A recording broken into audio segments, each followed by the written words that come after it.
I guess you all know that John Lennon, together with the three other fellows named McCarthy and Harrison and Starr, were responsible for becoming, I guess, the most written about, most listened to, most imitated musical group of the 60s. And for about 8 years, they were leaders in the musical world. And not only that, but it probably affected what a decade of young people looked like and thought about and dreamed of. And they achieved the absolute pinnacles of success. They were even honored by the Queen, an honor which they eventually returned, I believe.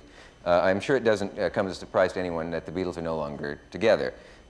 In recent months, John Lennon John has sort of surfaced in the underground press, where he gave a long interview in Rolling Stone magazine, in which he talked with a great deal of candor and some bitterness, I suppose, about the old days. And his wife, Yoko Ono, is maybe one of the most controversial ladies since the Duchess of Windsor. Wally Simpson kept the Duke from becoming the king. Tonight they are, however, quite above ground, and I'm very pleased to welcome them here. Will you welcome, please, John Ono Lennon and Yoko Ono Lennon.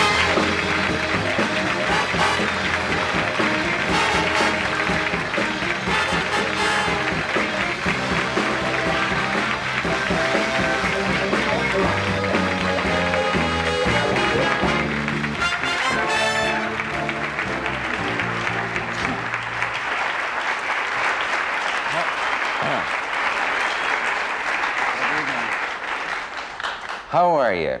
Nervous, but okay, thank you. Are you really? Yes. Now, you? is that a little bit? Yeah. But it isn't as if we've never met, because we did meet once. We did meet in a dingy hotel room. Right.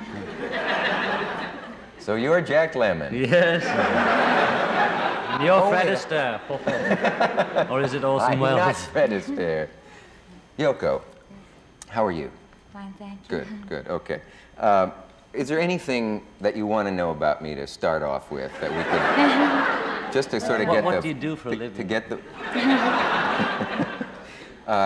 Actually, this is my profession. I know you lived here. Yeah, I practically do. I hardly ever get out of here. The chair collapses into a bed, and it must be hard. It's a bed. Do you have my kind of show in England? All over the world? I mean, they're been not everywhere. quite as good, you know. They what? They're not quite as good in England at repartee, you know. Why is this? Well, they're more inhibited, that's all. The you know, they don't have anybody that would sort of freak out a little. Yeah. Unless Jerry Rubin comes on, you know. Oh, yeah. Rubin came over and disrupted a show done by, I can never think of the guy's name. David Dost? David Drost, yes. It was very exciting. Yeah, it was a very exciting show, actually. What actually happened? They came in and broke up the studio? They broke up the studio, and David ended up in the audience to show that he wasn't with the young people, you know, which shows where he is at, really. Out Nothing there. personal, David, wherever you are, red light. You know, I had a terrible feeling that my hair was going to be longer than yours. It's a funny thing, because I met you the other day. The recent pictures I'd seen of both of you, yours is extremely long, Yoko, and yours, John, was very long. And of course, people going around saying, I can't tell which one is which and all. You know, yes. that sort of Well, last year I cut mine. We both cut it right off down to about 1/4 of an inch, 69 or 70, I can't remember, because I just suddenly realised it wasn't functional, you know, to have it. When I had it down here, you just have to keep washing it and combing it. You know. Yeah. So then I chopped it all off, and then it just grew a bit, and then I just let it grow to this length. What's your favorite length, Yoko? Are you at it right now? Well, it depends, you know. We like change, and we just don't want to stick to one. Who wants the same old haircut every day, you know? No. That's Have a different one every few months. You know? That's my feeling. Did you save the hair by any chance? One time we cut it, we gave it to some Michael Malik, who was running a sort of black house in London, which wasn't exactly a Black Panther thing, but I think it was something to do with it. And they were just having a community centre in London, and we sort of symbolically gave it them. They were going to auction it off at wherever you auction hair off, you know. Yeah. That's quite nice. That big place in London, I can't remember the name. Sotheby's? Yeah, that's it. It never happened though, but it was a symbolic gesture, really. So you don't. Solidarity. Ding. And that hair today then is missing. Gone tomorrow.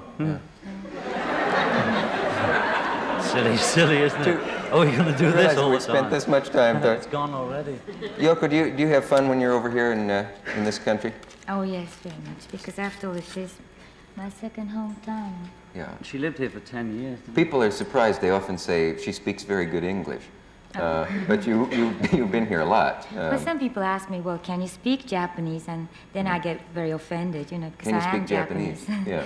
You know. Now you've offended her, haven't you? Get me out of this, John. Well, funny thing happened on the way in tonight.